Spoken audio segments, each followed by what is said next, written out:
વંદે શ્રી પુરુષોત્તમં ચ પરમં ધામાક્ષરં જ્ઞાનદમ વંદે પ્રાગધિભક્તમેવ મનઘમ બ્રહ્મસ્વરૂપં મુદા વંદે યજ્ઞપુરુષદાસચરણં શ્રીયોગિરાજં તથા વંદે શ્રીપ્રમુખં મહંતગુણિનં મોક્ષાય ભક્ત્યા સદા. શ્રી સ્વામિનારાયણ ભગવાનની જય. શ્રી અક્ષર પુરુષોત્તમ મહારાજની જય. શ્રી ગુણાતીતાનંદ સ્વામી મહારાજની જય. શ્રી ભગતજી મહારાજની જય. શ્રી શાસ્ત્રીજી મહારાજની જય. શ્રી યોગીજી મહારાજની જય. શ્રી પ્રમુખ સ્વામી મહારાજની જય. શ્રી મહંત સ્વામી મહારાજની જય. સુરત અક્ષરધામ મહોત્સવની જય.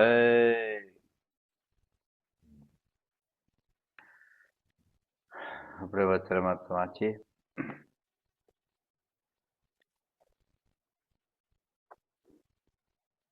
સ્વામિનારાયણ હરે વચનામૃત ગરડા મધ્યનું 13મું તેજનું. સ્વામિનારાયણ 1878 શ્રાવણ વદી અમાવાસ્યાના દિવસ સ્વામી શ્રી સહજાનંદજી મહારાજ શ્રી ગરડા મધ્ય દાદા ખાતેના દરબારમાં શ્રી વાસુદેવ નારાયણના મંદિરની અવસરે તાકડા ઉપર વિરાજમાન હતા ને ધોળો ખેત પહેર્યો હતો તથા ધોળી ચાદર વળી હતી ને મસ્તક ઉપર શ્વેત પાક બાંધી હતી અને પોતાના મુખારવિંદની આગળ મુનિ તથા દેશ દેશના હરિભક્તોની સભા ભરાઈને બેઠી હતી. પછી શ્રીજી મહારાજે પોતાના બે ભુજ ઊંચા ઉપાડીને સર્વેને છાના રાખ્યા અને પોતાના મુખારવિંદની આગળ સ્તુતિ કરીને બેઠા વાજે સંત તે પ્રત્યે શ્રીજી મહારાજ એમ બોલતા હવાજે, હે સંતો, જે મોટેરા મોટેરા હો ને વાતમાં સમજતા હો તે આગળ બેસો. નાયક વાત કરું છું તે સર્વે ચિત્ત જઈને સાંભળજો. અને આજે મારે વાત કરવી છે તે કઈ દંભે કરીને નથી કરવી તથા માને કરીને નથી કરવી તથા પોતાની મોટો વધારવા સારું નથી કરવી. એ તો એમ જાણીએ છીએ જે આ સર્વે સંત તથા હરિભક્ત છે તેમાં તે વાત કોઈને સમજાઈ જાય તો તેના જીવનું અતિ રૂડું થાય તે સારું કરીએ છીએ. અને આ જે વાત છે તે મારી દીઠેલ છે ને મારો અનુભવ કરીને પણ મેં સિદ્ધ કરી છે અને સર્વશાસ્ત્રમાં પણ મળતી આવે છે. અને તે એ વાત સભામાં કર્યા જેવી નથી તો પણ સભામાં કરીએ છીએ. પછી આપણે જે વાત ચાલી રહી છે એને આપણે વાંચન કરીએ. અને આ જે એમાં મને વર્તે છે તેનું શું કારણ છે? તો શ્રીજી મહારાજે પોતાની સ્થિતિના જે નિરૂપણ કર્યું એમણે મૂળ 4 બાબત આવે છે. તો એમણે માન મોટપ દંભ માટે વાતો નથી કરી, આપણા કલ્યાણ માટે વાતો કરી છે. એટલે કે એનામાં માન મોટપ દંભ વગેરે નથી. બીજું, એને પંચ વિષયમાં ક્યાં આસક્તિ નથી. ત્રીજું, પંચ વિષયમાં સારા નરસામાં એને સમત્વ ભાવ છે. ચોથું, એનામાં જે કઈ ગુણો છે એ ગુણનો ભાર એટલે કે અહંકાર નથી.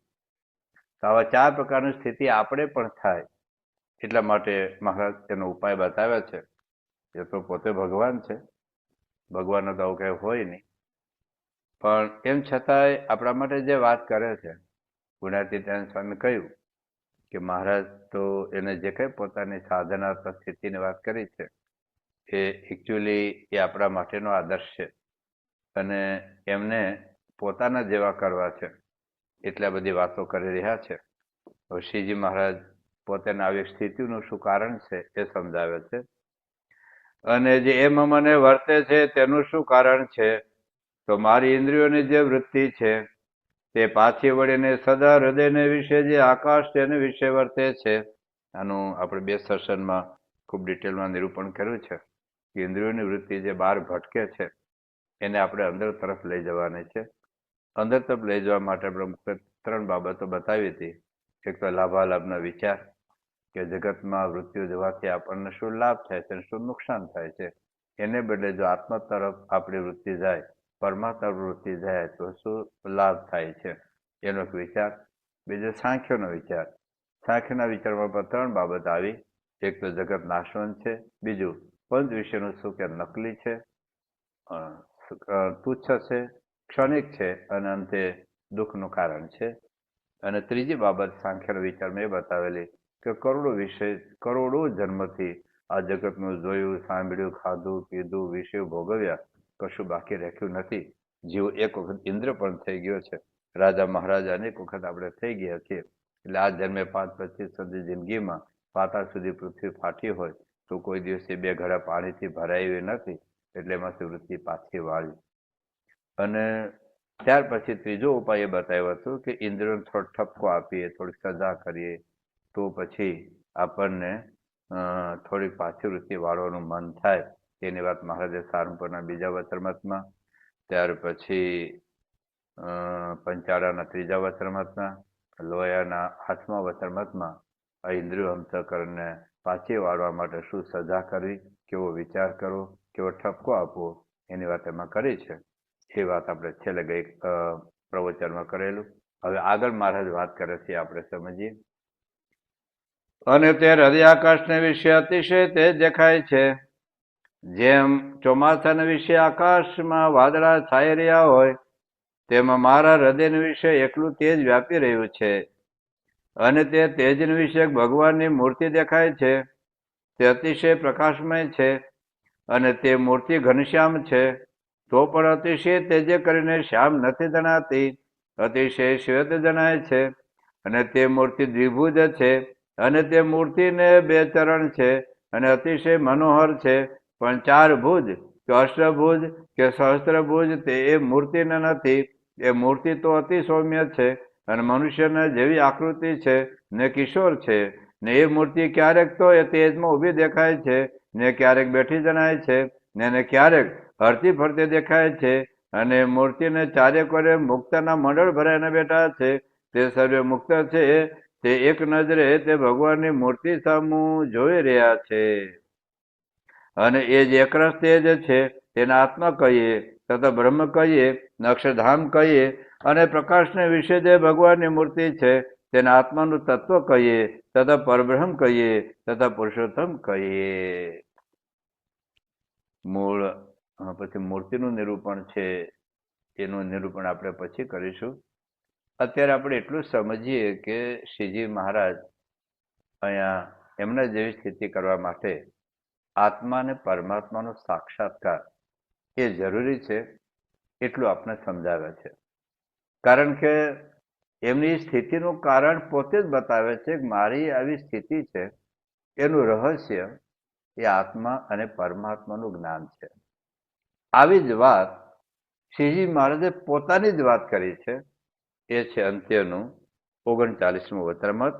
આપણે આગળ એકાદ વખત વાંચ્યું છે, પણ ફરી વખત આપણે વાંચીએ તો એમાં મહારાજ પોતાની જે સ્થિતિની વાત કરે છે અને આપણને ચેલેન્જ પણ કરે છે કે તમે પણ જો આવી રીતે વર્તશો તો તમને પણ આવી સ્થિતિ થશે. અને આ વાતને અમે કહીએ છીએ તો આખા અંત્યના 39મા વચનામૃતમાં આત્મા અને પરમાત્માનું જ્ઞાન જરૂરી છે. પંચવિષયના શલ્ય એ બહાર કાઢવા માટે, પંચવિષયમાંથી આસક્તિ ટાળવા માટે આત્મા અને પરમાત્માનો મહિમા સમજવો, એનો વેગ લગાડવો અને આત્મા અને પરમાત્માનો સાક્ષાત્કાર કરવો, એ વાત પંચવિષય ટાળવા માટે આખા વચનામૃતમાં મહારાજ કરે છે. એની વાત આગળ આપણે જોઈશું, પણ અત્યારે વચનામૃતના છેલ્લા ફકરામાં મહારાજ એવું કહે છે, અને આ વાતને અમે કહીએ છીએ તે કઈ બુદ્ધિની કલ્પના નથી કરતા. મોટા ભાગની કથા બુદ્ધિની કલ્પના, ભાતવાતના તર્કો, વિતર્કો, અનુમાન, અથવા તો બહુ યાદ શક્તિ હોય બુદ્ધિ તો દુનિયાભરના શાસ્ત્રોમાં તો વાંચીને એના રેફરન્સ ભાગવતમાં આમ છે, ગીતામાં આમ છે, રામાયણમાં આમ છે, ઉપનિષદમાં આમ છે, આ વચનામૃતમાં આમ છે, આ વચનામૃતમાં આમ છે, જે હું તમને વાત કરું છું તો એક બુદ્ધિ હોય, યાદ શક્તિ હોય, થોડું વાંચેલું હોય, એ કથા થાય. પણ આ જે સાક્ષાત્કારની વાત છે એ કોઈ બુદ્ધિથી નથી. નયમાત્મા પ્રવચને ન લભ્ય ન મેધયા ન ભવના શુધેના. 20 કલાક આપણે બોલીએ, સાંભળીએ, અતિ તીવ્ર બુદ્ધિશાળી હોય, આઈન્સ્ટાઈન જેવો બુદ્ધિશાળી હોય, એનો અર્થ એવો નથી. ન્યૂટન, એડિસન જેવા બુદ્ધિશાળી હોય, એનો અર્થ એવો નથી કે ભગવાનને પામી શકે, ભગવાનનો સાક્ષાત્કાર કરી શકે. તમે કંસ, શિશુપાલ, જરાસંઘ, દુર્યોધન બુદ્ધિ વગરના નહોતા, અને ગોપીઓ લૌકિક કઈ બુદ્ધિ હતી?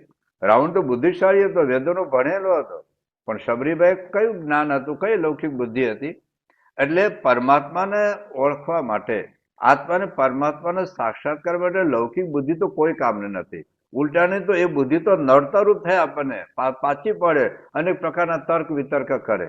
એટલા માટે શ્રીજી મહારાજ જે વાત કરે છે, તો મહારાજ કહે છે કે બુદ્ધિની કલ્પના કરીને નથી કરતા, તથા સિદ્ધાએ જણાવવા સારું પણ નથી કરતા. આ તો અમારી અજમાવેલી વાત છે. આગળ આપણે જોયું હતું કે મેં અનુભવ કરીને સિદ્ધ કરી છે, અજમાવેલી છે. તે જેમ અમે વર્તીએ છીએ તેમ વાત કરીએ છીએ. પ્રવચન સાંભળીને ગોખીને મેટે ભેગું કરીને વાંચીને નથી બોલતા, અમે જે વર્તીએ છીએ એમ બોલીએ છીએ.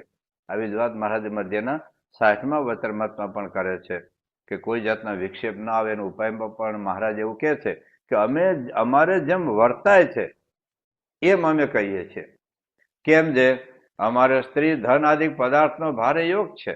ભગવાન હતા એટલે બધો તન મન ધન સમર્પણ કરવા માટે હજારો બહેનો દર્શન કરવા માટે આવતા હોય, બધું મહારાજને સમર્પિત કરતા હોય. જે અત્યારે આપણે મહારાજના વખતમાં આપણે હાજર નહોતા, પણ પ્રમુખ સાહેબ મહારાજ અને મહંત સાહેબ મહારાજના વખતમાં આપણે તો જોઈએ છે, હજારો બહેનો આજુબાજુ દોડાદોડી કરીને એમના દર્શન કરવા જતા હોય. લાખો હરિભક્તો બધું સર્વસ્વ સમર્પણ કરવા માટે તૈયાર હોય. તન મન ધન દુનિયાની કોઈ પણ વસ્તુ, કોઈ પણ પદાર્થ એ સ્વામીને સમર્પણ કરવા માટે તૈયાર હોય. એ તો આપણે જોઈએ છે, પણ છતાં બાપામાં ક્યાંય કોઈના મોહ નહોતો, મોહન સાહેબને પણ ક્યાંય કશામાં મોહ નથી, આપણને અનુભવાય છે. અમારે સ્ત્રી ધનાદિક પદાર્થનો ભારે યોગ છે, તથા પંચ વિષયનો ભારે યોગ છે. હા, બાપાને દેખાય મર્સિડીઝ ગાડી, ચાર્ટર પ્લેનમાં જતા દેખાય, મોટા ઉતારા દેખાય, મોટા સિંહાસનમાં દેખાય, પણ એમાં એને ક્યાંય મોહ નથી. સારા સારા મોટા થાળ દેખાય, પણ સામે જમે છે શું? તો એ વાત છે. તથા પંચ વિષયનો ભારે યોગ છે, તથા સુરત, અમદાવાદ, વડોદરે વળતા જઈએ છે ત્યારે હજારો માણસો ભેગા થાય છે ને તે માને છે. મહારાજ વખતના 20 લાખ લોકો મહારાજને ભગવાન તરીકે માનતા હતા. 50,000 પદો મહારાજની હયાતીમાં બોલાયા છે, લખાયા છે. શ્રીજી મહારાજ હયાતીમાં ગ્રંથો લખાયા છે, ભક્તિ ચિંતામણી, સત્સંગ જીવન ગ્રંથ, પુરુષોત્તમ પ્રકાશ, બધા જ. એટલે આટલું બધું, અને નાની ઉંમરે 21 વર્ષની ઉંમરે લોકો એને ભગવાન માનતા થાય અને ભગવાન માનીને જીવન સમર્પિત કરે બ્રહ્માનંદ સ્વામી જેવા મોટા મોટા સદગુરુ સંતો પણ. એટલે કેટલું માન સન્માન કહેવાય. આપણે કોઈ જય બોલાવતા ઠેકડા મારી, તો પ્રમુખ સ્વામીને કેટલી જય બોલાવે છે, મહંસન કેટલી જય બોલાવે, આ બે સત્પુરુષને કેટલી આરતી ઉતારે છે, કેટલા મોટા મોટા જન્મજયંતિ મહા મોટા મહોત્સવ થાય છે, કેટલા મોટા મોટા હાર પહેરાય, કેટલું સન્માન, કેટલી આરતીઓ, કેટલી વિડીયો પડે, કેટલી ફોટોગ્રાફી પડે. અને છતાં મહારાજ કહે છે માણસો ભેગા થાય છે ને માને છે, તથા વાંચતે ગાજતે અતિ સન્માન કરીને પધરાવે છે. સ્વામી જે જગ્યાએ જવાના હોય કેટલું વેલકમ, કેટલી રંગોળીઓ કરે, કેટલા ફુલાર કરે, કેટલો શણગાર કરે, આખી રાતોની રાત જાગે બહેનો, હરિભક્તો, યુવકો, કાર્યકર્તાઓ. કેવળ સ્વામી તો ખાલી ગાડી પસાર થવાની હોય, પણ છતાંય બહેનોની ભક્તિ કેટલી, યુવકોની ભક્તિ કેટલી કે સ્વામી અમારા સ્થાનમાં આવે છે તો આપણે કંઈક શણગાર સજીએ, આખી રાતોની રાત જાગે છે. એટલે આપણે મહારાજના વખતમાં આપણે જોયું નહોતું, પણ અત્યારે પ્રમુખ સાહેબ મહારાજના વખતમાં અને મહંત સાહેબના વખતમાં આ બધું જોઈએ છે. તથા ત્યાં ભારે ભારે જાયગાઓ જોવામાં આવે છે. બાપાનો ઉતારો જુઓ. તથા ભારે વસ્ત્ર વાહનાદિકનો યોગ થાય છે. સ્પેશિયલ હેલિકોપ્ટર હોય, સ્પેશિયલ પ્લેન હોય, સ્પેશિયલ મોટી મોટી ગાડીઓ હોય, જબરજસ્ત મોટી મોટી ગાડીઓ હોય, એ સર્વે છે. તથાપી પોતાના આત્મા સામે દ્રષ્ટિ કરીએ છીએ. બધું જ હવે સાધના આવી. આ મહારાજે કર્યું છે, હવે આપણે કરવાનું હોય. ઘણી વખત શું છે કે આપણે બાપાના પ્રસંગો કહી જઈએ, મહારાજના પ્રસંગો કહી જઈએ, જીવચરિત્રની વાતો કરી નાખીએ, આપણે છટકી જઈએ. બસ બાપા આવા, અમારે શું? અને આપણને વધારે એ ગમે બધા બાપાનો મહિમા કહો, બાપાના પ્રસંગો કહો. બાપાના પ્રસંગો તો છે જ આપણી પાસે, તો હવે આપણે થવું પડે કે નહીં? એલા બાપા નિર્માણ છે ને આપણે માનનું ડીટું લઈને ફેરે રાખીએ. બાપાને કોઈને ઈર્ષા નથી ને આપણે ઈર્ષાથી ધગધગતા હોઈએ. તો એ પણ સ્વામી જેવા થવાનું છે, એટલે તો સ્વામીના પ્રસંગો કહેવાના છે, સાંભળવાના છે, વિચારવાના છે. તો અહીંયા શ્રીજી મહારાજ હવે પોતાની જે આવી સ્થિતિ, આટલું બધું યોગ, આટલું બધું સન્માન, આટલા પદાર્થો, અને છતાં મેં ક્યાંય એનું મન જતું નથી. કેમ? તો મહારાજ કહે છે તથાપિ પોતાના આત્મા સામે દ્રષ્ટિ કરીએ છીએ તથા ભગવાનના મહાત્મા સામે દ્રષ્ટિ કરીએ છીએ ત્યારે સર્વેનું અતિશય તુચ્છપણું થઈ જાય છે. તુચ્છપણું થઈ જાય. કોઈનો હીરો હોય અને બાજુમાં બહુ મોટું તરબૂચ હોય, એટલું સરસ મજાનું તરબૂચ હોય, મીઠું મધુરું હોય, લાલ કલરનું હોય, અને હીરો એટલો હોય, કોઈનો હીરો, તો બેમાંથી મન આપણું શેમાં જાય? કોઈનું હીરોમાં આખી પૃથ્વી ખાય એટલા તરબૂચ આવી જાય, તો આપણું મન કોઈનું હીરામાં જાય ને. બાળકની બાજુમાં કોઈનો હીરો મૂકો અને ચોકલેટ મૂકો, બાળક શું પકડે? ચોકલેટ. એને હીરાને મહિમા નથી, હીરાની પ્રતીતિ નથી. બાકી નિષ્ણાંત સ્વામી લખ્યું છે, એવી કોણ વસ્તુ છે આબુમાં જેમાં લોભે જે લોભ્યા પ્રભુમાં રે છે અંતર સૌથી ઉદાસ એમ સમજે છે હરિના દાસ. આત્મા ને પરમાત્માનો જો મહિમા સમજાય તો જગતની કોઈ વસ્તુમાં માલ નહીં બનાય. શિષ્ય ભોગવે ખરા, કાંઈ દેહ ટકાવવા માટે ખાવું પીવું પડે એવું નથી. કે ઝૂંપડામાં રોટલા આસક્તિ ટળી ગઈ, એવું નથી. કે ફૂટપાથ પર રોટલા આસક્તિ ટળી ગઈ, અને એવું પણ નથી તમે બંગલામાં છો એટલે આસક્તિમાં છો, લગ્ન કરે એટલે આસક્તિ છે, બાળકો છે, કરોડો રૂપિયા કમાવો, આઈસ્ક્રીમ ખાવ, પીઝા ખાવ એટલે આસક્તિ છે, એવું પણ નથી. અને બાજરાના રોટલા ખાય, ભીખ માગીને ખાય એટલે આસક્તિ ટળી ગઈ છે, એવું પણ નથી. હવે ત્યાગ અને વૈરાગ્ય બહુ જુદી ભૂમિકા ઉપર છે. તો વૈરાગ્યની ભૂમિકા ઉપર આવવા માટે મહારાજ આત્મા અને પરમાત્માની વાત કરે છે કે અમે આત્મા સામે જોઈએ છે અને ભગવાનના મહિમા સામે જોઈએ છે તો અનંત કોટી બ્રહ્માંડ આપણે ધૂળ જેવું દેખાય. ગુણાતીતાનંદ સ્વામી કહ્યું કે પ્રકૃતિ પુરુષ સુધી રાખ ના પડી ગયા. આ કરોડમાં ઢૂસાનો વેપાર છે, આખું જગત બધી ધૂળનો જ વેપાર છે. તો એટલા માટે મહારાજ હવે આગળ કહે છે ને એમ એમાં કોઈ ઠેકાણે બંધાઈ જવાતું નથી. ભોગવે છે, બંધાવવું અને ભોગવવું જુદી વાત છે. કદાચ ન હોય તો બંધાય, તો એનું રાત દાડું ચિંતન થયા કરે. આઈસ્ક્રીમ નથી, આઈસ્ક્રીમ નથી ખાતો કે આઈસ્ક્રીમ ખાવાનું ચિંતન થયા કરે.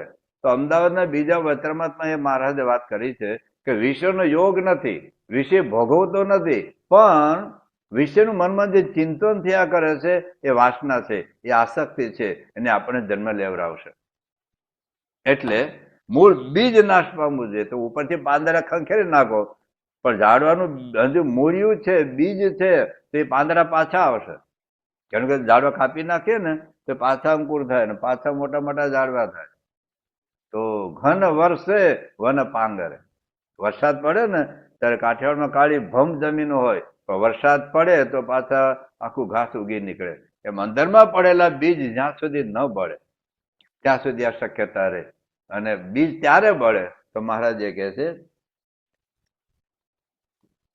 અને તેમાં કોઈ ઠેકાણે બંધાઈ જવાતું નથી ને પૂર્વે દેહની જેમ વિસ્મૃતિ છે તેમ સર્વેની વિસ્મૃતિ થઈ જાય છે.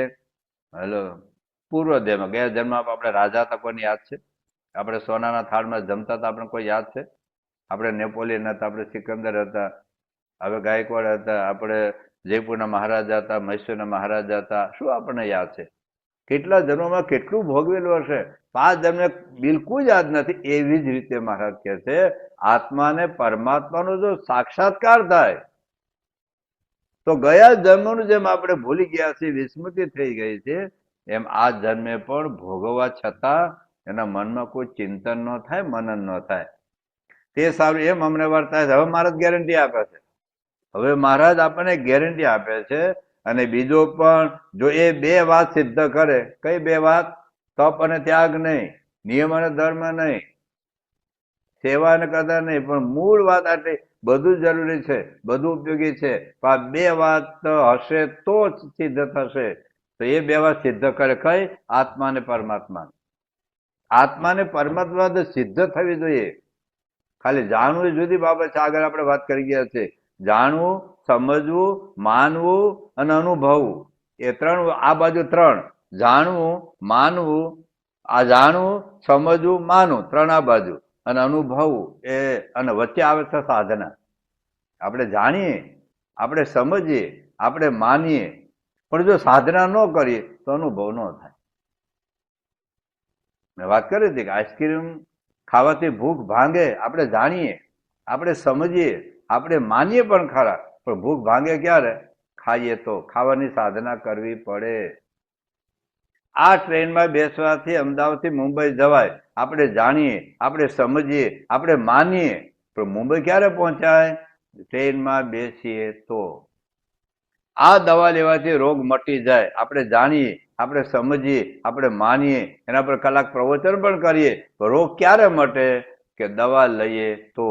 તો દવા લેવી એક સાધના છે, આઈસ્ક્રીમ ખાવો એક સાધના છે, ટ્રેનમાં બેસવું એક સાધના છે. બસ એવી જ રીતે આત્માને પરમાત્મા વિશે જાણવું, સમજવું, માનવું એ એક પહેલા સ્ટેપમાં છે. અનુભવ એ છેલ્લા સ્ટેપમાં છે. પણ અનુભવ તો થાય કે વચ્ચેને આપણે સાધના કરીએ તો. મહારાજે તો ગેરંટી આપી છે. મહારાજ કહે છે, અને બીજો પણ જો એ બે વાતને સિદ્ધ કરે તો તેને કદાચ એવો કોઈ યોગ થઈ જાય તો પણ એને એમ વર્તાય. માટે આ વાત અવશ્ય સમજવાની છે. તો શ્રીજી મહારાજ આપણને ખાલી જાણવા સુધી અટક, અત્યારે આપણે જાણવાનો પ્રયત્ન કરીએ છીએ, અત્યારે આપણે સમજવાનો પ્રયત્ન કરીએ છીએ, અત્યારે આપણે શ્રદ્ધાનો વિશ્વાસ રાખીને આ વાત સાચી છે એ માનવાનો પ્રયત્ન કરીએ છીએ. પણ મહારાજને જેવો અનુભવ છે, યોગી બાબા, પ્રમુખ સ્વામી, મહંત સ્વામી મહારાજને જેવો અનુભવ છે, જે સુખનો અનુભવ છે, આત્માના સુખની વાત, પરમાત્માના સુખની વાત, એ તો વચ્ચે સાધના કરવી જ પડશે. સાધના કર્યા વગર આ સુખનો અનુભવ નહીં થાય. અને જ્યાં સુધી આત્મા અને પરમાત્માનો સુખનો અનુભવ નહીં થાય ત્યાં સુધી જગતની વાસના આપણી છૂટશે નહીં, તૂટશે નહીં. પંચ વિષયની આસક્તિ આપણી ટળશે નહીં. અને જો શ્વાસના ન ટળે, આસક્તિ ન ટળે, તો ભગવાન ભેગા રહીએ તોય દુઃખી રહેવાના. એવું મહારાજે જેતલપુરના ત્રીજા વચનામૃતમાં વાત કરી છે. તો કેવળ વાર્તાથી અટકવાનું નથી. બસ મૂળ વાત એટલે ઘણી વખત આપણે કલાકો અને કલાકો આપણે કથા કરીએ છીએ, કલાકો અને કલાકો સુધી આપણે સાંભળીએ છીએ, કલાકો અને કલાકો સુધી આપણે અંદર અંદર ગોષ્ઠી, બધું જ સારું છે. સાંભળવું સારું છે, બોલવું સારું છે, ગોષ્ઠી કરવી સારી છે, વાંચવું પણ સારું છે. જગતના છાપા વાંચીએ એના કરતા વચન વાતો જીવન છે તે વાંચીએ એ લાખ દરજ્જે સારું છે. જગતની વાતો કરીએ એમ કરતા ભગવાન સંતની વાતો કરવી એ લાખ દરજ્જે સારું છે. લોકમાં હું થયું, બિહારમાં હું થયું, ભારતમાં હું થયું, અમેરિકામાં શું થયું એ જાણીએ, સમજીએ, ગોષ્ઠી કરીએ એના કરતા આત્મા અને પરમાત્માના પ્રગટ ભગવાનની વાતો કરીએ, ગોષ્ઠી કરીએ, લાખ દરજ્જે સારું છે. પણ એ ત્યાંથી અટકવાનું નથી.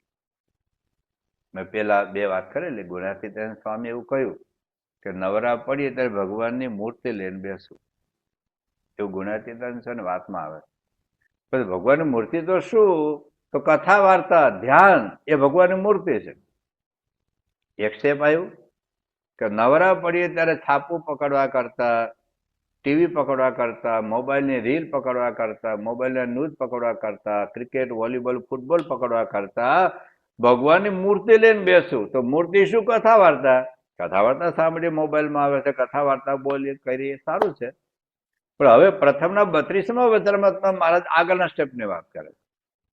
ગુણાતીતાનંદ સ્વામી કથા વાર્તાના ચારો, કથા વાર્તા મૂર્તિ કહી. હવે પ્રથમના 32મા વચનામૃતમાં મહારાજ એવું કહે છે કે કથા વાર્તા તો એક ચારો છે. જેમ ઢોર એ બહાર ચારો ચરવા જાય ને અંતે પછી ખીલે બંધાય છે, જેમ પક્ષી આખો દિવસ એ ચારો કરવા જાય, અંતે અંતે એ પોતાના માળામાં સ્થિર થાય છે. એ મહારાજ પરમહંસોને પ્રશ્ન પૂછે છે કે તમે આખો દિવસ કથા વાર્તા રૂપે ચારો કરો છો, અંતે પાછા માળામાં એટલે મૂર્તિમાં ખીલે એ આવો છો કે નથી આવતા, મૂર્તિમાં જોડાવ છો કે નથી જોડાતા? ત્યાં તો ભગવાન આવ્યા પાસે.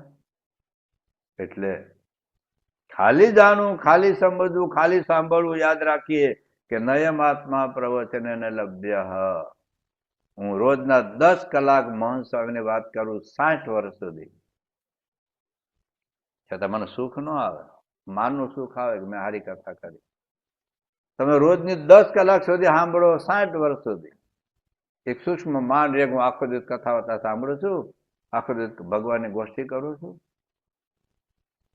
એક એનું સૂક્ષ્મ, એનું પણ માન છે, તપનું પણ માન છે. આપણે વાત કરીએ ગુણનો ભાર ન હોવો. આ બીજા તપ ન કરતા હું તપ કરતો એનું માનો, બીજા કથા વાર્તા નું સાંભળતું, હું 10 કલાક કથા વાર્તા સાંભળું છું એનું માન છે. બીજાને અવગુણ આવવાનો, બીજા કથામાં બેસતો નથી, કથા સાંભળતો જ નથી. આપણે ગોષ્ઠી કરતા બીજા ગોષ્ઠી ન કરતા બીજા તુચ્છ જ મનાય. આ બધે એકડિયા બગડિયા વાળા. પીએચડી માં તો આપણે સાધના કરીએ છીએ, આપણે પીએચડી સાધના કરીએ છીએ, આપણે ખૂબ આગળ વધી ગયા છીએ. બીજા તો કઈ ખબર જ નથી પડતી. જ્યાં સુધી બીજાને ખબર નથી પડતી આપણે માનીએ ત્યાં સુધી આપણને ખબર પડી જ નથી. આપણને ખબર પડી જ નથી જો આપણે એ માનતા હોય કે હું કથા બહુ કરું છું, હું કથા બહુ સાંભળું છું, હું બહુ જ વાંચન કરું છું અધ્યાત્મનું, હું બહુ જ ગોષ્ઠી કરું છું, અને આખો સંપ્રદાયમાં લાખો હરિભક્તો, સેંકડો સંતાને કઈ ગતાગમ જ નથી. આપણે પીએચડીની સાધના કરી રહ્યા છીએ, આપણે ખૂબ જ ઊંડા ઉતરી રહ્યા છીએ. અને એ વખતે જો બીજાનો આપણે ગૌણતા હોય તો એનો અર્થ એવો છે કે આપણી કથા વાર્તાનો, આપણા પ્રવચનો, આપણા વાંચનનો, આપણી ગોષ્ઠીનો આપણને સૂક્ષ્મ અહંકાર છે, એ અહંકાર બહાર નહીં દેખાય. ક્યાં આપણા કરતા યોગી બાપાની સ્થિતિ કેટલી ઊંચી. એ યોગી બાપા બાળકને દંડવત કરે, યુવકને દંડવત કરે, એ મહંત સ્વામી બાળકને પગે લાગે, એ મહંત સ્વામી બધાને મુક્તો માને. કોઈ માનતા નથી કે આ લોકો અધૂરા છે. એ માને છે કે મારા કરતા અધિક છે. એ સાધના કહેવાય, એ સ્થિતિ કહેવાય.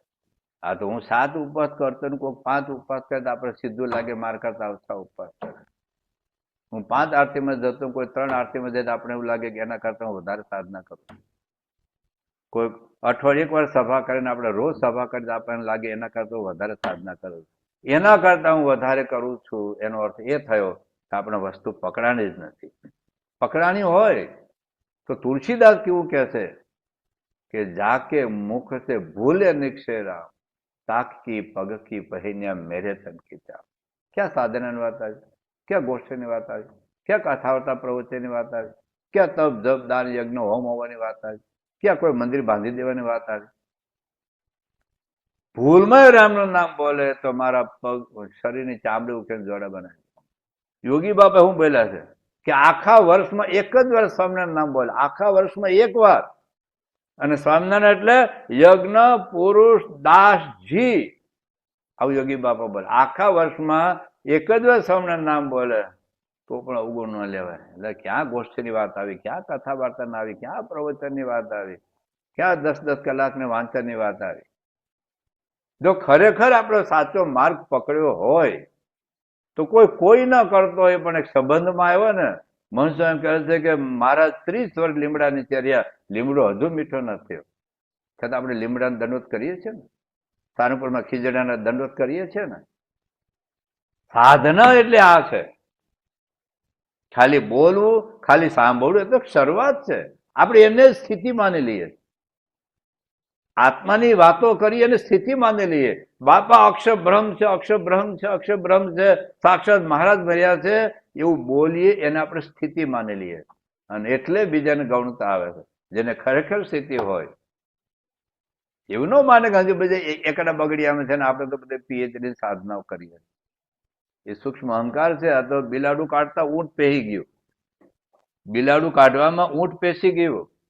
એટલે જરાય ન માનતા કે આપણે આ મધ્યની કથા કરીએ છીએ, સાંભળી છે એટલે આપણે બહુ ઊંચી સ્થિતિને પામી ગયા. અને જે નથી સાંભળતા એ નમાલા છે, નકામા છે, એને કોઈ દિશા જ હાથમાં આવી નથી, એવું છે નહીં ભાઈ. હા, બધા સાંભળે એ આપણો પ્રયત્ન, એ આપણી સેવા. બીજાને વાત કરવી એ આપણી સેવા, પણ એ આપણી સ્થિતિ નથી. એને સ્થિતિ માની લઈશું તો બીજાનો અવગુણ આવશે, બીજાનો ભાર નહીં રહે આપણને. એટલા માટે વાતો એ સ્થિતિનું લક્ષણ નથી. શ્રીજી મહારાજ અંત્યના 28મા વચનામૃતમાં એક ગજબની વાત કરે છે, સાંભળો. અંત્યનું 28મું વચનામૃત છે.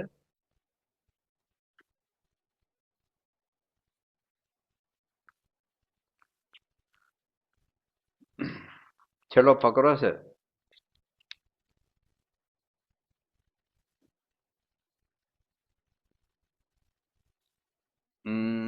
છેલ્લો ફકરો નથી પણ વચ્ચેની વાત છે. 1 મિનિટ.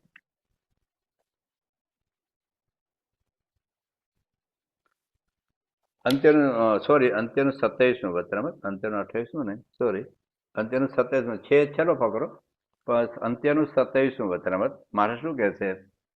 અમે આત્માના સ્વરૂપની વાર્તા કરીએ છીએ. સાંભળજો આ બધી જ વાત, બહુ પકડવાનું છે, આપણો મુદ્દો પકડવાનો છે. બસ અમે આત્માના સ્વરૂપની વાતો કરીએ છીએ. આપણી એકાદશીની એ વાત આગળ કરીશું. આત્માનો સાક્ષાત્કારની વાત આપણે કરવાના છીએ.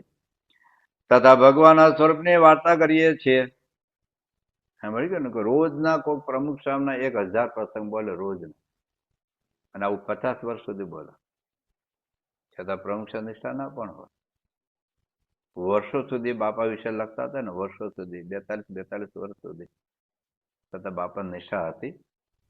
એક પ્રશ્ન છે ને, 2000 લોકોને સત્સંગ મહારાજનો કરાયો હશે, જે વખતે વિડીયો નથી, ઓડિયો નથી, સ્વામિનારાયણ પ્રકાશ નહોતા, કોઈ અક્ષરધામ નહોતા, કોઈ મંદિરો પણ નહોતા, કોઈ સામાજિક પ્રવૃત્તિ એટલી બધી નહોતી, એક કોઈ સોશિયલ મીડિયા નહોતા, વોટ્સઅપ નહોતા, ફેસબુક નહોતા, ઇન્સ્ટાગ્રામ નહોતા, ઇન્ટરનેટ નહોતું, કોઈ મહારાજનું પ્રભાવશાળી કાર્ય નહોતું. લોકો મારતા હતા, સ્વામિનારાયણ નામ લે લોકો નાતબાર કાઢી મૂકતા હતા.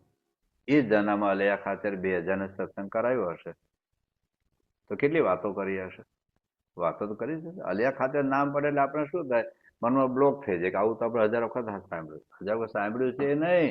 અલિયા ખાતર આપણામાં પ્રગટ છે, જાણવું પડશે, સમજવું પડશે. મહંત સ્વામી મહારાજમાં જો શ્રીજી મહારાજ પ્રગટ હોય તો આપણામાં કોક તો હોય ને ભાઈ, આપણે કમ થોડા છીએ.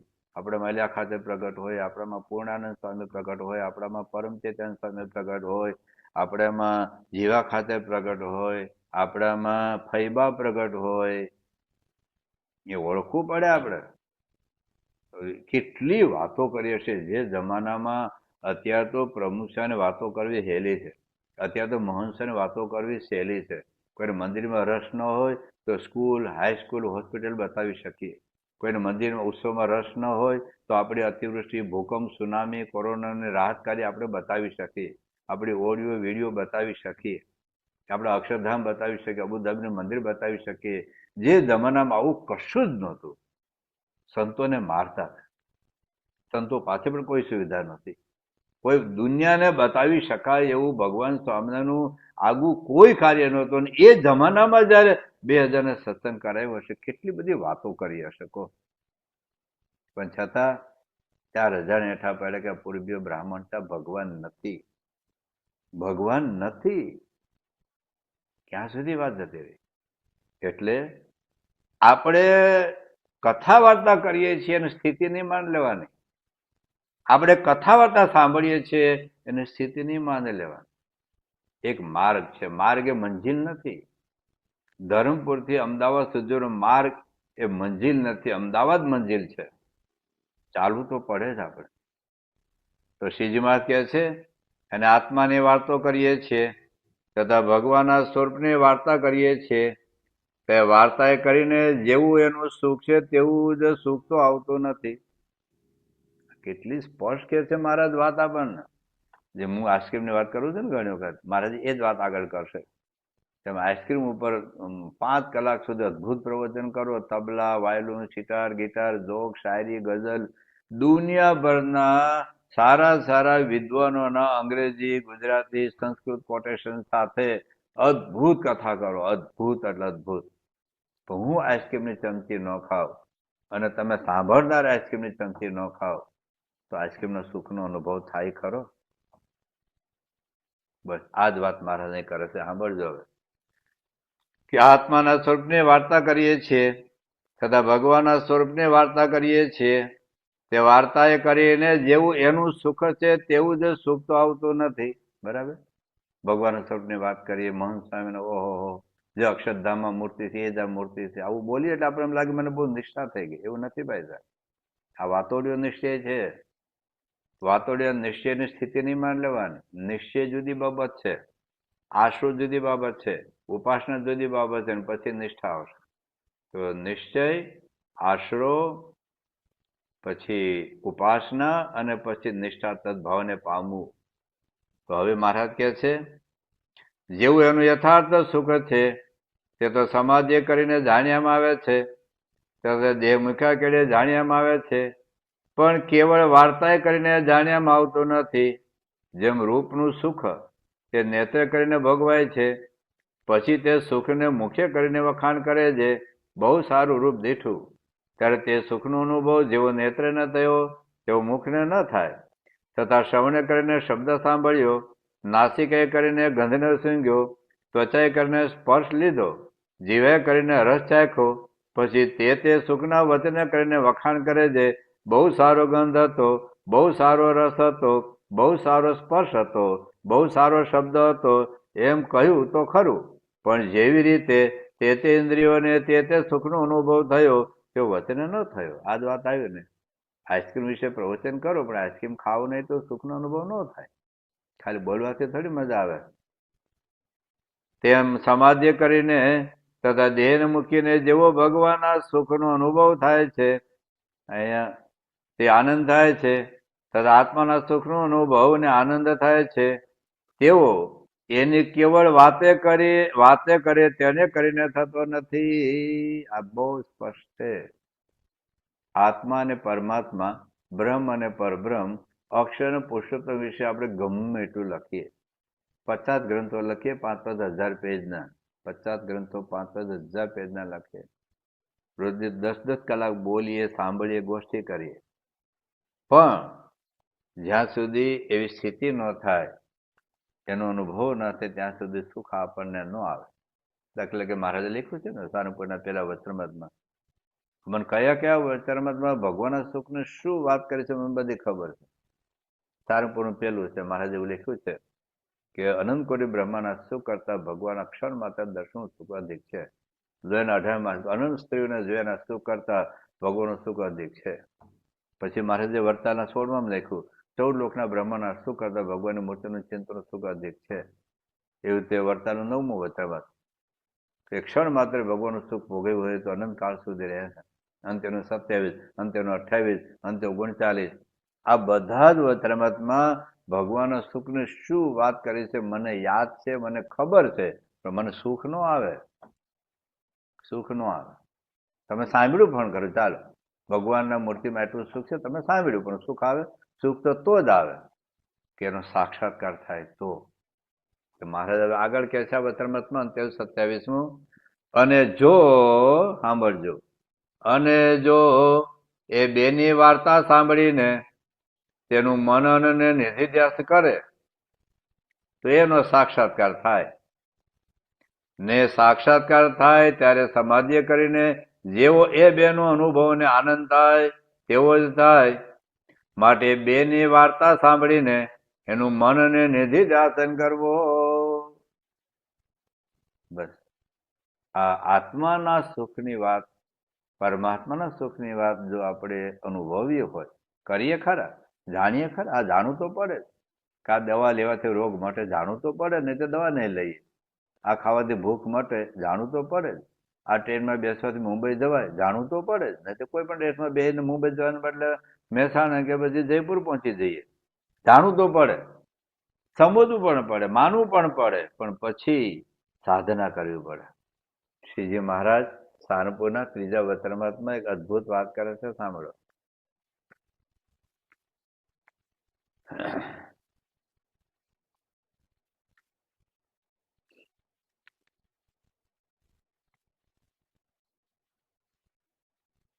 શ્રવણ, મનન અને નિધિધ્યાસનની વાત એમાં આવે છે. તો આખું શ્રવણ એટલે શું, મનન એટલે શું, અને નિધિધ્યાસન એટલે શું? કારણ કે આપણે સાક્ષાત્કાર સુધી આપણે પહોંચવું છે, એટલે ભલે આપણે ત્યાં પહોંચ્યા નથી, એનો ચિંતા નથી, પણ મારે પહોંચવું છે. તો પહોંચવા માટેનો રસ્તો મહારાજ બતાવે છે કે શ્રવણ સાંભળજો. હે મહારાજ, એમનો પ્રશ્ન પૂછ્યો છે નિર્વિકાનંદ સ્વામી. પછી નિર્વિકાનંદ સ્વામીએ પ્રશ્ન પૂછ્યો છે, હે મહારાજ, શ્રવણ, મનન, નિધિધ્યાસ અને સાક્ષાત્કાર કોને કહેવાય? બસ હવે આપણે ત્યાં આવવું છે. ત્યારે શ્રીજીમાં પેલા છે શ્રોત્રે કરીને વાર્તા સાંભળવી તેને શ્રવણ કહીએ. બસ સૌ પ્રથમ હું બોલું છું, પણ મારો કાન સૌથી વધારે નજીક છે, એટલે પહેલા તો હું સાંભળું છું અને પછી તમે સાંભળો છો. એટલે હું મને સંભળાવવા માટે કથા કરું છું એવું મારે માનવું જોઈએ. શ્રોતે કરીને વાર્તા સાંભળવી તેને શ્રવણ કહીએ. અને જે વાર્તા શ્રવણ કરી હોય તે વાર્તાને મને કરીને વિચાર કરીને જેટલી વાર્તા ત્યાગ કર્યા યોગ્ય હોય તેટલીનો ત્યાગ કરે, અને જેટલી વાર્તા ગ્રહણ કર્યા યોગ્ય હોય તેટલીનું ગ્રહણ કરે, તેને મનન કહીએ. વાતો તો સત્સંગમાં બધાને થાય, બધા લેવલની વાતો થાય. એમાં મારું લેવલ કયું છે? તો મારા લેવલ પ્રમાણે મારે વાત પકડવી પડે. બીજા માટે છે, મારા માટે વાત ખોટી નથી.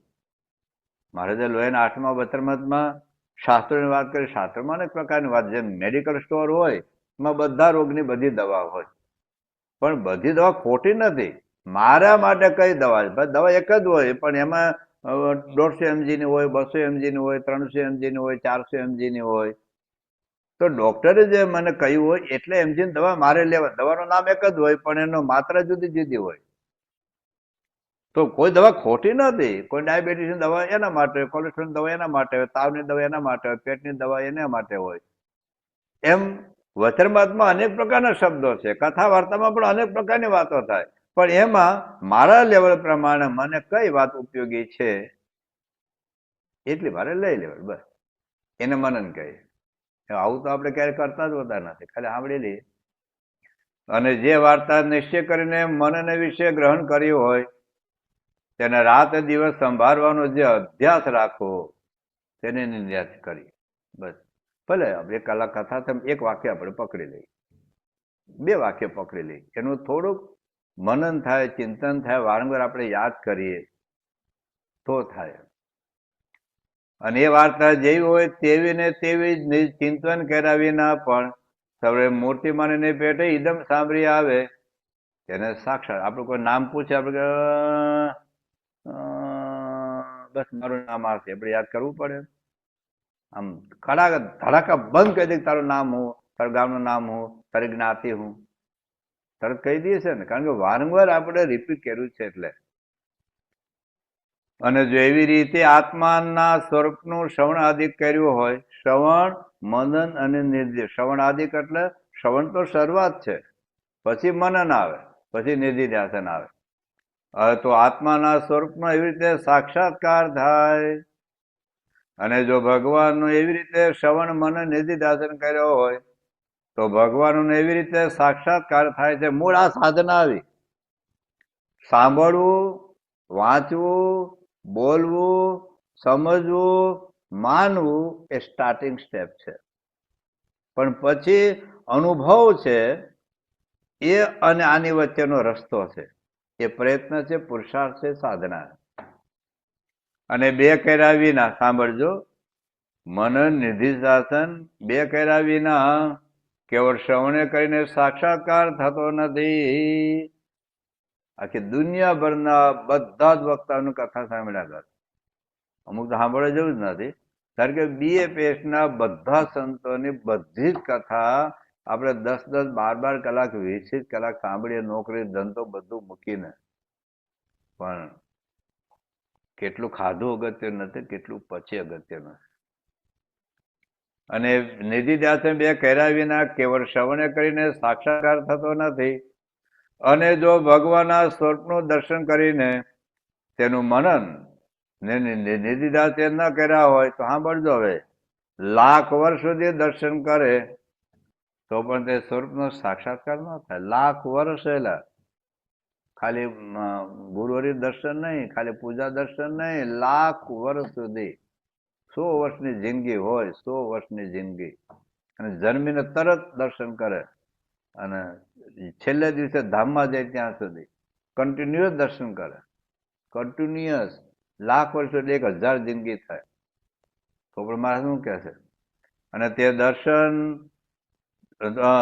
શું કહે છે? લાખ વર્ષ સુધી દર્શન કરે તો પણ તે સ્વરૂપનો સાક્ષાત્કાર ન થાય. બસ હવે મારે આગળ કરે છે. અને તે દર્શન તો કેવળ શ્રવણ માત્ર સરખું થયું. અને જેને ભગવાનના અંગ અંગનું દર્શન કરીને પછી તે અંગ અંગનું મનન નિધિધ્યાસન તે કર્યા હશે તો તે અંગ આજ સહેજે સાંભળી આવતું હશે. અને જે અંગનું દર્શન માત્ર થયું હશે તો તે અંગને સંભાળતું હશે તો પણ નહીં સાંભળતું હોય. અને કેટલાક હરિભક્ત કહે છે જે અમે તો મહારાજની મૂર્તિને ધ્યાનમાં બેસીને ઘણા સંભાળીએ છીએ, તો પણ એકે અંગ ધાર્યામાં નથી આવતું. તો સમગ્ર મૂર્તિ તો ક્યાંથી આવે? તેનું પણ એ જ કારણ છે જે ભગવાનની મૂર્તિના દર્શન માત્ર કરે છે, પણ મનન અને નિધિધ્યાસન નથી કરતો. માટે કેમ ધાર્યામાં આવે? કાં જે માયિક પદાર્થ છે તે પણ કેવળ દ્રષ્ટિ માત્ર દેખ્યું હોય ને કેવળ શ્રવણ માત્ર સાંભળ્યું હોય અને તેને જો મનમાં સંભાળી ન રાખ્યું હોય તો તે વિસરી જાય છે. તો જે અમાયિક છે ને દિવ્ય એવું જે ભગવાનનું સ્વરૂપ, તે તો મનનને નિધિધ્યાસન કર્યાને ક્યાંથી સાંભળે? આપણે રસ્તામાં જઈએ, ઘણી બધી દુકાનના બોર્ડ જોયા હોય, તો આપણે યાદ રહે? કશું યાદ ન રહે. તો એ મનન ચિંતન થાય. માટે ભગવાનનું દર્શન કરીને સાંભળજો, તથા વાર્તા સાંભળીને જો તેનું મનન ને નિધિધ્યાસન નિરંતર કર્યા કરે તો તેનો સાક્ષાત્કાર થાય. નહીં તો સાંભળજો, નહીં તો આખી ઉંમર દર્શન શ્રવણ કરે, આખી ઉંમર ઊંઘ્યા વગર, જાગ્યા વગર, એટલે ઊંઘ્યા વગર, એમ કોઈ નોકરી ધંધો કર્યા વગર આખો દિવસ દર્શન કર્યા કરે, બાપાને ભેગો ને ભેગો જ રે, કથા વાર્તા સાંભળ્યા જ કરે, બધી ઓડિયો વિડીયો બધું જ. આખી ઉંમર દર્શન શ્રવણ કરે, લો ક્યાં 2-5 કલાકની વાત આવી, ક્યાં 10-15 કલાકની વાત આવી, આખી ઉંમરની વાત આવે તો પણ સાક્ષાત્કાર થાય નહીં.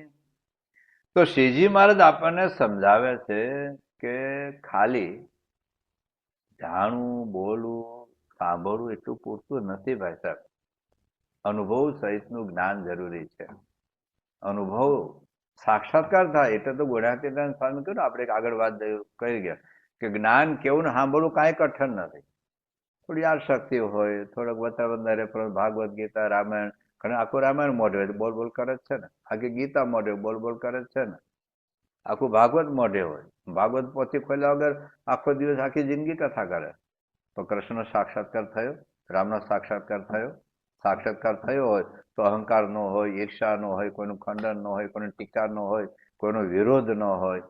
આપણે જોયું છે આખી ગુણાતીત પરંપરામાં આખી દુનિયાનો વિરોધ કરતો હોય પણ એમના જીવનનો કોઈનો વિરોધ નથી. આતંકવાદ માટે જે પ્રાર્થના કરે એ પ્રમુખની સ્થિતિ ક્યાં હશે? કોઈ દિવસ પ્રમુખ કે મહંસના મુખમાં આપણને કોઈની ગૌણતા ક્યારેય આપણે સાંભળી નથી. જયારે આટલી કથા કરતા હોય અને સનાતન ધર્મના નામે આટલો બધો વિરોધ સોમનાથ સંપ્રદાયનો થતો હોય તો કથા શું કરી? શું કથા કરી? ક્યાં સ્થિતિને પામવાની વાત આવી? સનાતન ધર્મનો વિધ કેટલું બધા ખરાબ બોલે છે બાબા. આટલું બધું આ બધા નેતાઓ કેટલું બધું હિન્દુ ધર્મ વિશે, હિન્દુ દેવી દેવતા વિશે એટલું ખરાબ બોલે છે, એટલું ખરાબ બોલે, આપણે સાંભળી ન શકીએ. એ વખતે ગુજરાતના કથાકારો ગોદડું ઓઢીને હોય છે, આ બધા શંકરાચાર્ય બધા ગોદડા ઓઢીને સુઈ જાય છે બધા. પણ સ્વામિનારાયણ સંપ્રદાય સામે મોરચો કેમ માંડે છે? ઈર્ષા, રાગ, દ્વેષ, અહમ, મમત્વ. શું સ્થિતિ થઈ? કથા તો આખી જિંદગી કરી, 200, 500, 1000 કથાઓ કરી એક એક ગ્રંથ ઉપર. એમ હું તમે પણ કથા કરી, વચરામૃત ઉપર કથા કરી એટલે સ્થિતિ થઈ જાય છે એવું નથી ભાઈ સાહેબ. વચરામૃત કથા સાંભળી એટલે સ્થિતિ થઈ જાય એવું નથી. સ્થિતિની સાધના આ શ્રવણ મનન નિધિધ્યાસન છે. હવે વાત સાંભળજો, મારે જે લોહીના 7મા વચરામૃતમાં એક ગજબની વાત કરી છે. લોહીનું 7મું વચરામૃત છે. મુક્તાનંદ સ્વામી પ્રશ્ન છે.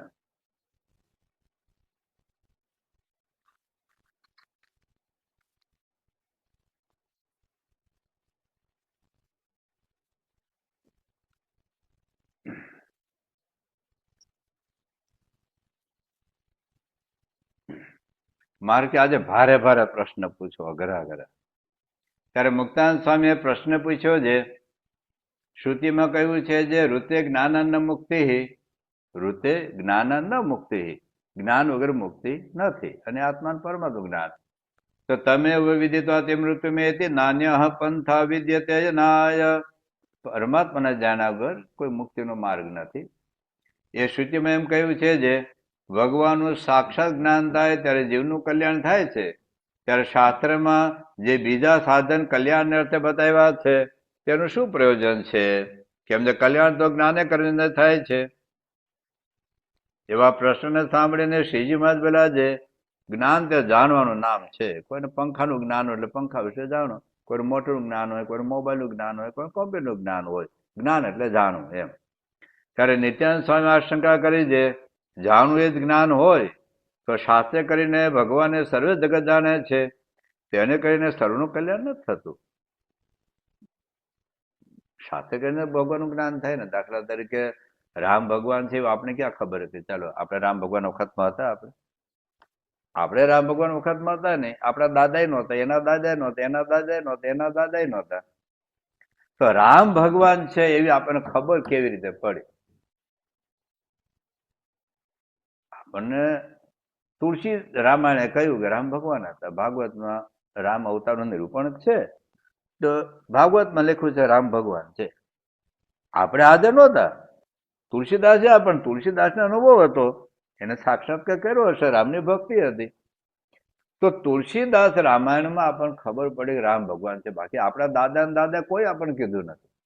કૃષ્ણ ભગવાન હતા એના વખતમાં આપણા દાદાના દાદા 7મી પેઢી, 8મી પેઢી, 9મી, 10મી પેઢી એ કૃષ્ણ ભગવાન વખતમાં નહોતા. અને કૃષ્ણ ભગવાન વખતમાં હતા હતા ને. કંસ હતો, શિશુપાલ હતો, જરાસંઘ હતો, દુર્યોધન હતો, બધા કૃષ્ણ વખતમાં હતા. કોણ કૃષ્ણ ભગવાન તરીકે ઓળખ્યા? રામના વખતમાં ભલે આપણે નહોતા, પણ રાવણ તો હતો ને, કુંભકર્ણ તો હતા ને, એ કોને ભગવાનને ઓળખ્યા?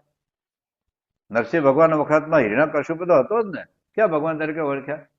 અને એ કદાચ જે હતા, ચાલો રામ ભગવાન વખતમાં શબરીભાઈ હતા, રામને ભગવાન જાણતા હતા, પણ શબરીભાઈ આપણને ક્યાં કીધું? આપણા દાદા ને દાદાને નથી કીધું, કારણ કે આપણા દાદા ને દાદા શબરીભાઈ વખતમાં નહોતા ભાઈ સાહેબ. તો રામ ભગવાન જેવું આપણને કોને કીધું? તુલસી રામાયણ કીધું, ભાગવત કીધું. કૃષ્ણ ભગવાન જેવું કોને કીધું? મહાભારત કીધું, ભાગવત કીધું, ગીતા કીધું. એટલા માટે મારે સારંગપુરના 3જા વતનમાં કહે છે કે શાસ્ત્રે કરીને ભગવાનનો નિશ્ચય થાય. શાસ્ત્રે કરીને ભગવાનનો આપણને ખ્યાલ આવે. એમ સ્વામિનારાયણ ભગવાન છે, આપણે સ્વામિનારાયણ ભગવાન વખતમાં નહોતા. તો સ્વામિનારાયણ ભગવાન જેવું કોને કહ્યું? તો વતરામત કે, સ્વામીને વાતો કે, ભક્તિ ચિંતામણી કે, પુરુષોત્તમ પ્રકાશ કે, આ બધા સદગુરુ સંતોને વાતો કે એ કે. એમાં આપણે આગળ એક વાત કરી ગયા હતા, આપણે ફરી વખત યાદ કરી. આ સનાતન ધર્મ વાળા આપણને એવું કે છે કે સ્વામિનારાયણ ભગવાન છે એ વાત સનાતન ધર્મના શાસ્ત્રોમાં ક્યાં છે? એ તો સ્વામિનારાયણ સંપ્રદાયના ગ્રંથોમાં જ લખી હોય, તો સ્વામિનારાયણ સંપ્રદાયમાં તો લખ્યું જ હોય, પણ સ્વામિનારાયણ ભગવાન છે એવું રામાયણમાં, ભાગવતમાં, ગીતામાં, વેદોમાં, ઉપનિષદોમાં ક્યાં છે? એટલે તમે અમથે અમથા ભગવાન તરીકે ઠોકી બેસાડ્યા છે એવું લોકો કહે. એક ભાઈ એવી જાહેરાત કરે કે સનાતન ધર્મના શાસ્ત્રોના આધારે સ્વામિનારાયણ ભગવાન છે એવું સાબિત કરી દો તો 5 લાખ રૂપિયાનું ઇનામ જાહેર કર્યું. મારે એમને કેવું જોઈએ? હું કહું પણ ખરો કે વેદોને આધારે રામ ભગવાન છે સાબિત કરી દો તો 25 કરોડ રૂપિયા આપું. 5 લાખને કોણ પૂછે? 25 કરોડ રૂપિયા આપું. ચાલો 4 વેદ, ઋગ્વેદ, યજુર્વેદ, સામવેદ, અથર્વવેદને આધારે કોઈ સાબિત કરી દે કે રામ ભગવાન હતા તો 25 કરોડ આપવું. કેવો જ આવે.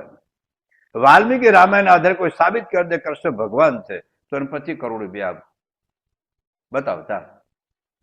ચાલો ભાગવત, ગીતા, રામાયણ, મહાભારત 18 પુરાણને આધારે કોઈ સાબિત કરી દે કે ખોડિયાર માતા એક દેવી શક્તિ હતા, એક માતાજી હતા, સાબિત કરી દો તો 25 કરોડ રૂપિયા આપવું. એટલું તો બુદ્ધિ દરેકમાં હોય ભાઈઓ. રામ ભગવાન પ્રગટ થયાની પેલા વેદો છે તો વેદોમાં રામ ભગવાન નામ ન હોય. કૃષ્ણ ભગવાન પ્રગટ થયાની પેલા વાલ્મીકી રામાયણ લખાયું છે, એમાં કૃષ્ણ ભગવાન વાત ન હોય. ખોડિયાર માતા પ્રગટ થયા એની પેલા આ બધા સનાતન ધર્મના શાસ્ત્રો છે, એમાં ખોડિયાર માતાનું નામ ન હોય, છતાં કરોડો લોકો ભગવાન રામને માને છે, ભલે વેદોમાં નામ નથી લખ્યું. કરોડો લોકો કૃષ્ણ ભગવાન માને છે, ભલે વાલ્મીકી રામાયણમાં કૃષ્ણ ભગવાનનું નામ નથી લખ્યું. કરોડો હિન્દુઓ ખોડિયાર માતાને માને છે, ભલે ભાગવત, રામાયણ, ગીતામાં ખોડિયાર માતાનું નામ નથી લખ્યું. એમ સ્વામિનારાયણ ભગવાન 244 વર્ષ પહેલા પ્રગટ થયા તો ભાગવત, ગીતા, રામાયણમાં નામ ન હોય. એલા મોરા, સ્વામિનારાયણનું નામ એ સ્વામિનારાયણ ગ્રંથોમાં જ હોય. રામ ભગવાન નામ કઈ બાઇબલમાં હોય? રામ ભગવાનનું નામ બાઇબલમાં હોય? રામ ભગવાન જે સાબિત કરવા માટે બાઇબલ વાંચવું પડે? કૃષ્ણ ભગવાન સાબિત કરવા માટે તમે કુરાન વાંચવું પડે કે ભાગવત વાંચવું પડે? ભાગવત તો કૃષ્ણ ભગવાનનો સાંપ્રદાયિક ગ્રંથ થયો ને. રામ ભગવાનનો ગ્રંથ રામાયણ એ રામ ભગવાનનો સાંપ્રદાયિક ગ્રંથ થયો ને. ખોડિયાર માતાનો મહિમા સમજવા માટે ખોડિયાર માતાના ઉપાસકોએ ખોડિયાર માતાનો મહિમા લખેલું જે પુસ્તક હોય એ પુસ્તક વાંચવું પડે. એનો સાંપ્રદાયિક ગ્રંથ થયો ને. એમ સ્વામિનારાયણ ભગવાન છે એ સાબિત કરવા માટે સ્વામિનારાયણ સંપ્રદાયના ગ્રંથો વાંચવા પડે તો સમજાય. હા, જનરલ મહિમા તો વેદો ઉપનિષદનો જનરલ ભગવાનનો મહિમા સમજાય, પણ રામ ભગવાનનો સ્પેશિયલ મહિમા સમજવા માટે વેદોથી ન સમજાય. કૃષ્ણ ભગવાન સમજવા માટે વેદો વાલ્મીકી રામાયણ કામમાં ન લાગે. જનરલ ભગવાન મહિમા સમજે કે જગતથી ભગવાન જે જગત ઉત્પત્તિ સ્થિતિ પ્રલય થાય છે, પણ પર્ટિક્યુલર ભગવાનનું નામ સમજવું એના સંપ્રદાયના ગ્રંથો જ વાંચવા પડે. ચૈતન્ય મહાપ્રભુ વિશે જાણવા માટે શું વાંચવું પડે? ચાલો, તમને શંકરાચાર્યના ગ્રંથો વાંચવાથી ચૈતન્ય મહાપ્રભુ છે સમજાય? રામાનુજાચાર્યનો મહિમા એ શંકરાચાર્ય લખેલા 800 વર્ષ પહેલા ગ્રંથોમાં એવું તો રામાનુજાચાર્ય હતા જ નહીં ભાઈઓ. શંકરાચાર્ય 8મી સદીમાં થયા તો શંકરાચાર્યના સેંકડો ગ્રંથો લખાયેલા છે.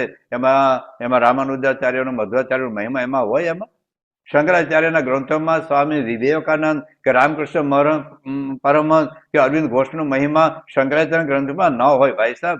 એમ સ્વામિનારાયણ ભગવાન 244-45 વર્ષ પહેલા થયા, તેનો મહિમા એ ભાગવત ગીતા રામાયણમાં ન હોય, એનો મહિમા એ સ્વામિનારાયણ સંપ્રદાયના ગ્રંથોમાં હોય. હવે મહારાજ એક વાત આગળ કરે, આ લોહીના ત્રીજા વચનામૃતમાં એક વાત આગળ એ કરે છે કે તમે સંપ્રદાયના ગ્રંથો વાંચો તો સ્વામિનારાયણની માહિતી મળે. ઇન્ફોર્મેશન નોટ નોલેજ, અને નોલેજ ઇઝ નોટ વિઝડમ.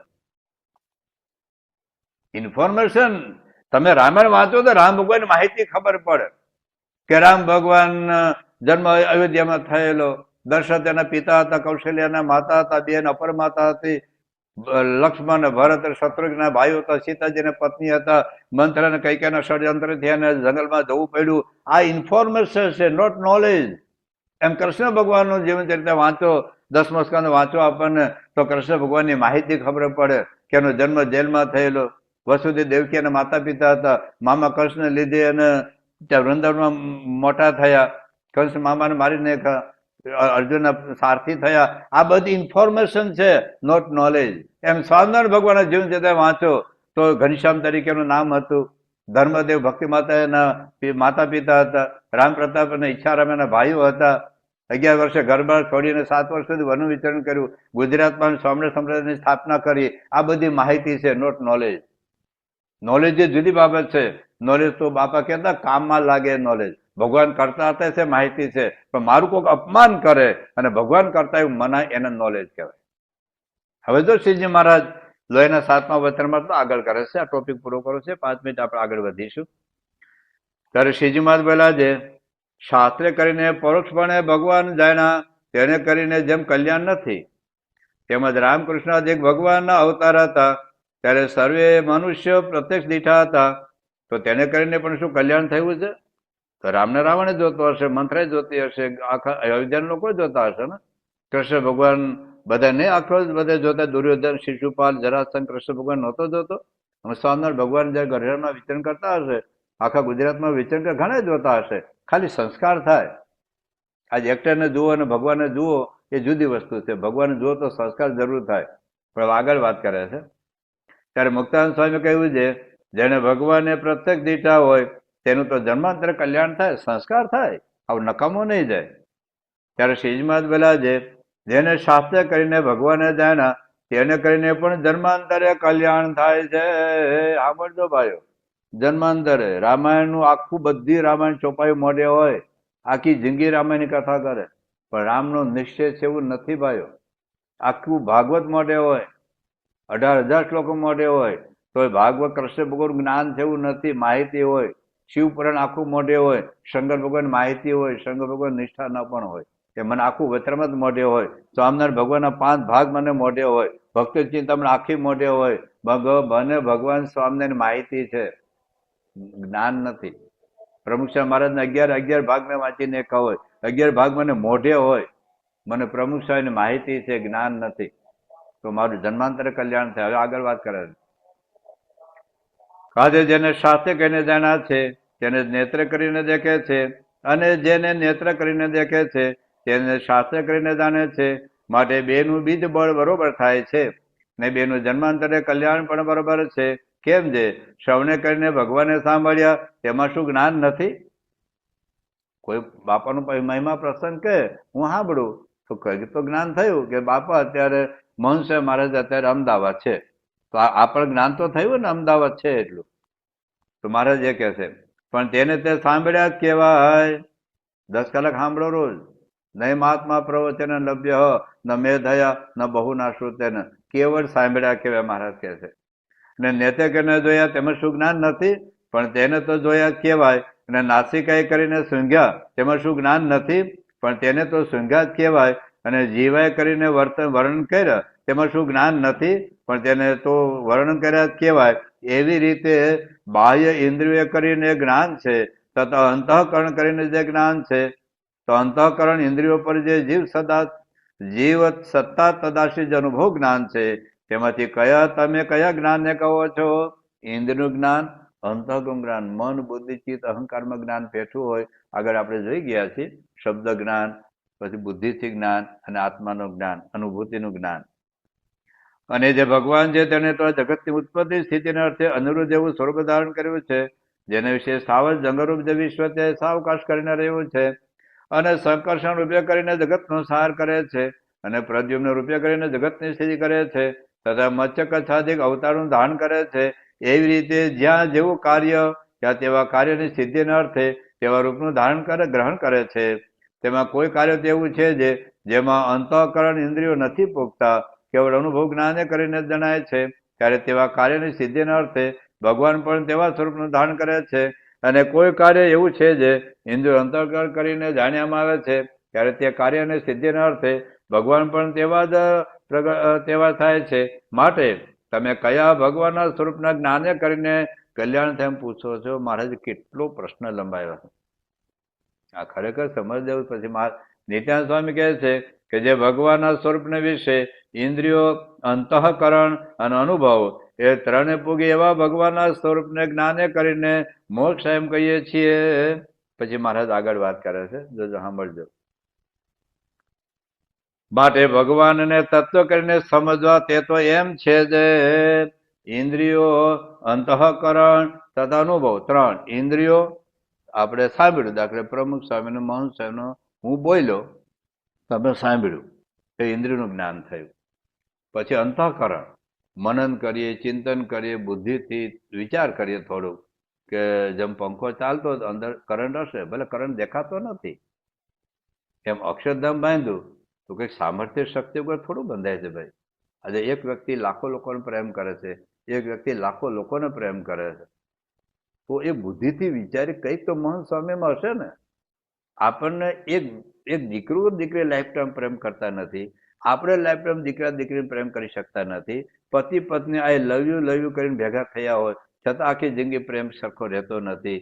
એક વ્યક્તિ કેટલી જુદી જ્ઞાતિ જાતિના ધર્મના આબાલ વૃદ્ધ લાખો કરોડો બાળકો યુવાનો હરિભક્તો એક મહંત એને પ્રેમ કરે, મહંત સાહેબ એક સાથે લાખો લોકોને એક સરખો પ્રેમ કરે, તો મહંત સાહેબમાં કંઈક તો હશે ને. એ બુદ્ધિથી આપણે વિચાર કરીએ. કઈ પ્રમુખ સ્વામીમાં કંઈક તો હશે ને, એ બુદ્ધિથી વિચાર આપણે કરીએ. ભગતજી મહારાજ ભલે અક્ષરધામ નહોતું બાંધ્યું, કોઈ મંદિર ખાતમૂર્તિ નહોતું કર્યું, કોઈ બાળ મંડળ સ્થાપ્યો નથી, એકને દીક્ષા આપી નથી, ગામના સરપંચે હારે નહોતો પહેર્યો ભગતજી મહારાજને. અપમાન અપમાન અપમાન, અને છતાં શાસ્ત્રી મહારાજને ગુરુ તરીકે સ્વીકાર્યા, તો કંઈક તો ભગતજી મહારાજમાં હશે ને. તો બુદ્ધિથી થોડોક આવો આપણે વિચાર કરીએ તો અંતઃકરણનું જ્ઞાન થાય. પછી મનન કરીએ, ચિંતન કરીએ, તેવા છે અંતઃકરણનું જ્ઞાન. તો ઇન્દ્રિયો, અંતઃકરણ તથા અનુભવ એ ત્રણે કરીને યથાર્થપણે પ્રત્યક્ષ ભગવાનને જાણે ત્યારે પૂરો જ્ઞાની કહેવાય. પરોક્ષ ભગવાનનું તો જ્ઞાન છે જ, પ્રત્યક્ષ ભગવાનને જાણે ત્યારે પૂરો જ્ઞાની કહેવાય. હવે મહારાજે ગજબની વાત કરે, સાંભળજો. અને 3 માંથી જો એકે ઓછો હોય તો તેને આત્યંતિક જ્ઞાન ન કહેવાય, ને તેને કરીને જન્મ મૃત્યુને પણ ન તરે. અને કોઈ સાધના કરીને, સાંભળજો, કોઈ સાધના કરીને બ્રહ્મ સ્વરૂપને પામ્યો થાય છે, પણ કદાચ તો પણ જો પ્રત્યક્ષ ભગવાનને એવી રીતે ન જાણે તો તે પણ પૂર્વ જ્ઞાની ન કહેવાય ને અત્યંત કલ્યાણ ન થાય. તો કથા વાર્તા દુનિયા બહુ જ થાય છે, બહુ જ થાય છે. આખી જિંદગી કથા વાર્તા કરે છે. રાગ, દ્વેષ, અહમ, મમત્વ, ઈર્ષા, અહંકાર કે છૂટતા નથી, કારણ કે એ માહિતીને જ્ઞાન સમજી લે. માહિતીને જ્ઞાન આપણે સમજી લઈએ છીએ.